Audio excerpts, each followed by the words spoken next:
चिंटू के नाम से एड्रेस ऑर्डर आया है, कहाँ पर है एड्रेस? ये मेरे को बहुत अच्छी तरह से मालूम है। चलो मैं आपको लेके चलता हूँ। सच में ना? हाँ हाँ चलो चलो आप चलो। अरे आप चलो तो सही, इधर ही है, इधर ही। A few moments later. भाई सिग्नल भी आया, और कितना दूर? बस भाई 2 मिनट, बस इधर से खाली राइट जाना है। 2 मिनट? अरे भाई मेरा ऑर्डर उधर दिखा रहा है। नहीं इधर ही है, बस 2 मिनट। भाई 2 hours later. कहाँ जाना है और? भाई इधर से लेफ्ट।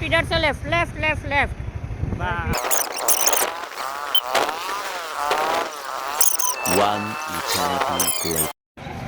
भाई ड्रॉप करने के लिए थैंक यू भाई। भाई मैं ऑर्डर का बोल रहा था। एड्रेस? भाई तू रैपिडो वाला नहीं है क्या? फिर वही बात आ जाएगी है, जो गरीब हो ना आदमी, यो साला अपनी आदत से गरीब हो। अरे यार सॉरी यार। रैपिडो का पैसा दे यार